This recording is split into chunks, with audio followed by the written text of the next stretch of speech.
Hi class, this is my project for self-defense. We're going to go over a couple of basic scenarios with the wrist grab, double wrist grab, standing choke up against a wall, and then the floor choke. And then later on, we're going to we're going to go over some of the draws for our tools, and then how to use a tactical pen. Okay, so the first one we're going to do is the wrist grab. So Maddie's going to grab my wrist, and basically what I'm going to want to do, I'm going to want to step with my dominant foot towards her, and I'm going to want to take my thumb and I want to pull it to my ear. So she's going to grab on really hard, and I'm going to go like this, and I'm going to touch my ear, and my elbow's going to be parallel with her. And then it's kind of the same thing when we go over a double hand. Getting out of a double hand, you want to take your hand and you want to make kind of a fist like this with your thumb up, and you're gonna want to do the same motion, but you're gonna get your second hand involved. So she's gonna grab it, I'm gonna step, and I'm gonna pull and pry up and bring that elbow up towards her. Okay, so we'll do it real quick. Step, pull up, and then get away. And then the third thing we're gonna do is the standing choke. So she's gonna grab my shoulders right here or around my neck. And basically what we're gonna do is we're gonna face her, and we're gonna pull our hands to our face to cover our face. That way she can't headbutt me or anything like that. But my eyes are gonna face forward. And I'm gonna basically dip down so I can have some force for my hips. And I'm going to just, while I'm doing that, I'm going to pry her hands apart. So she's going to grab hard, and I'm going to dip and step and maneuver myself out of that vulnerable position. Okay? And now when we come over to the wall, it's a bit different. So I'm going to be up against the wall here. You can kind of see me. And so instead of protecting the face like this, because you have no leverage to get out, you're just going to be pushed up against the wall. So you're going to be tight to the wall, and you're not going to really have a way to get out. So what I'm going to do is I'm going to put your hands back on me. I'm going to use this arm as leverage, and I'm going to come over here, and with this other hand, I'm going to dip down really slowly and push and explode up and move out. I know it's kind of hard to see. Let me fix this thing real quick. Okay. So I'm going to be up against the wall, and I'm going to put my arm over her arm, and then under the other one, make a fist, and explode up. That way I can get myself out of that position, and I can maneuver a little bit more, and I could tactical retreat or do something else like that. So the fourth thing we're going to do is we're going to simulate as if somebody's on top of you, trying to choke you while you're on your back. And so that is a little more complicated. So we'll get on the floor here, and then she'll go ahead and sit on top of me. So she's going to simulate like she's choking me, she's pressing me down. I have nowhere to go. I don't have much space to move around. So what we want to do is we want to think of it like as if there's a table. She does 1, 2, 3, 4 portions of her table. And we're going to try to take away 2 of those portions of her table. That way she falls over, basically. So the first thing we're going to do is we're going to grab her wrist, okay? And I'm going to pick a side. It can be either the right side or the left side. And I'm going to put my left foot over hers, and it's going to cause her to lean forward.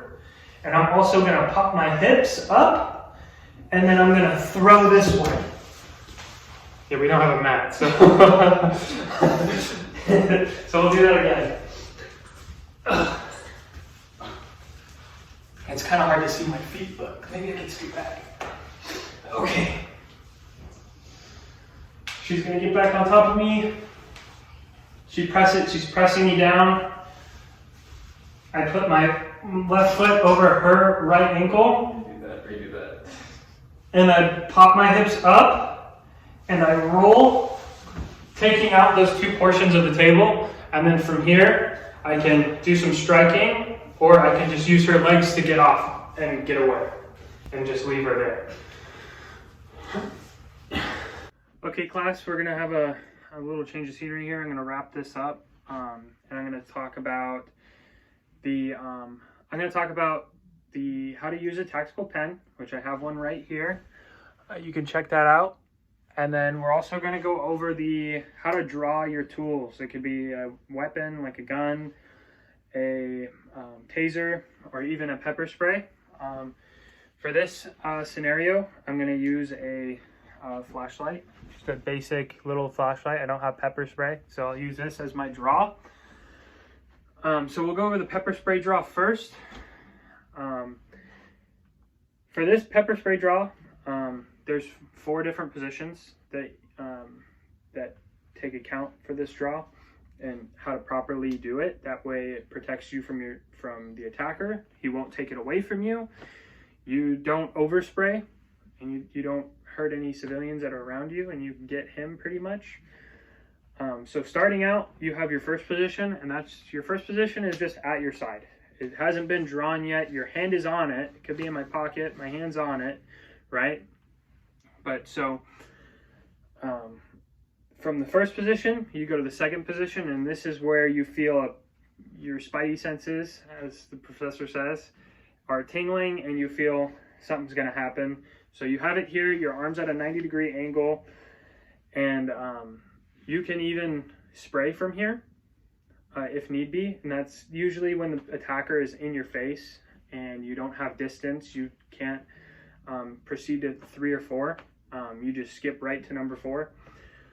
So position 3 is straight out in front of you. If you have a flashlight in this hand, you can keep that underneath you to be steady.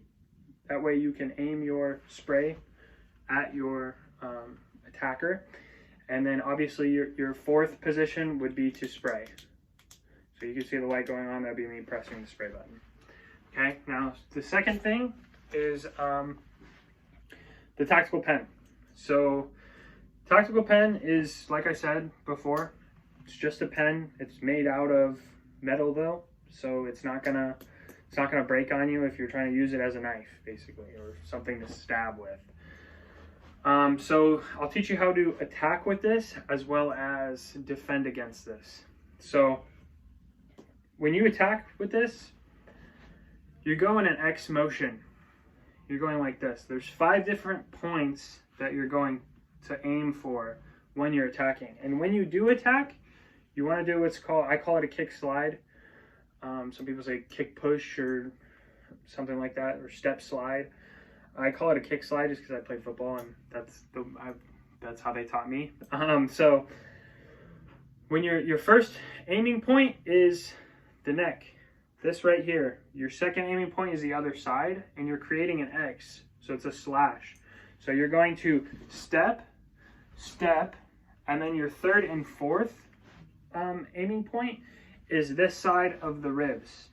These are very soft points. Even up here, these are soft points, and that's why you're aiming for those. Again, you're defending your life. So you want to basically even the playing ground. And so from the top, we're going to step, right? And you can see my leg kind of doing the kick slide motion. I'm stepping with this front foot. Also, another thing I didn't even touch on yet was that when you're carrying this, you want to have your arms up and you're showing your forearms. These forearms are because if that person has a knife and he tries to stab you, he's going to this just meaty part right here. He's not going for your organs or anything like that, or your intestines. These are important. This is just a scratch. If you get this, it'll be a deep scratch. It'll suck, but you won't die and you won't bleed out. So these are up. Whatever hand you have the tool in is the front leg. So it's in my right hand. I'm gonna have it in with my right foot forward. Now, if I was left-handed, I would go like this with my left foot forward, and so on. Now, so the last step of using this is you're going to push on your final step, and you're aiming for just under the diaphragm, because again, this is a soft spot. It will hurt. So to wrap it all up, make a whole sequence, it's going to go step, step, step, step, finally step and push, double hand it, get in there. Okay, now the next thing is to defend against this. It's the same type of way to defend. Okay, you're going to have your hands up, forearms being shown. Okay, and he's going to come at you, and you're swiping that away from both sides. So you're going to swipe, swipe, okay, and then he's going to come at you, swipe, swipe, right? And then the final one, you're going to try to avoid this middle part, so you're going to step back, right? And I'm a little limited on space, but you're basically avoiding all of the 5 strikes that I just taught you in attacking. You're avoiding the strike here, strikes here, and the strike here. So again, it is swipe, swipe, swipe, and swipe, and step back, right? You want to get away from that. You don't want to be close to this guy. Now, the final thing that we got to talk about is when do you know how to defend yourself? You know, every law in every state is different. So a simple thing to go off of is called SmartBet, and that's an acronym. That acronym means survive, mindset, awareness, recognize, time, be loud, engage, and tactical retreat. So that's all SmartBet. So obviously survive is, like I said, you're trying to survive. You're trying to go about your business day to day. You know, you want to see tomorrow. So you're doing everything you can to survive, okay? Now, second thing is mindset. You know, you want to have a good mindset and stay calm in that stressful situation and anticipate what's going next. Now, that falls upon awareness.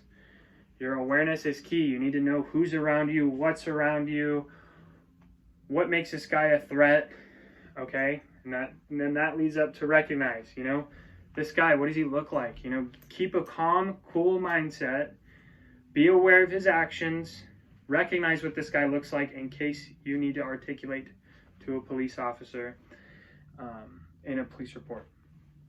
Okay, last thing, time. Think about the amount of time it takes for me to get to you, and you want to avoid that amount of time. You want to be able to react within a good time. You don't want me in your face, and I wouldn't want you in my face, because that distance, time is the same as distance. The farther you are away, the more time it takes for you to get to me. So that is key. And obviously, be loud.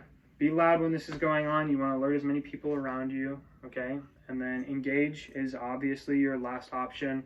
You want to engage this guy. You want to use your tactical pen, your pepper spray. You know this guy's a threat to you. He's committing a crime. You want to engage this guy, take control of the situation, and then once you take control of the situation, get out of there. Tactically retreat. You know, that'll save you in most circumstances, and it'll help you be able to articulate to defend yourself. Now, one big takeaway that, you know, I appreciated from this class was I am trying to be a police officer. This helps in my type of field of study, learning the laws. That's most important. Is this class taught me, I thought I was going into this class learning karate, and I learned more about the laws in my state on how to defend myself, which I'll use in my every single day career. And not only that, it can help me if I'm going and I'm bar hopping and I'm partying or whatever. It could help in any circumstance. I could be going to the grocery store and somebody comes to attack me. And I've learned the laws about, you know, defending myself and, you know, not letting other people get hurt too.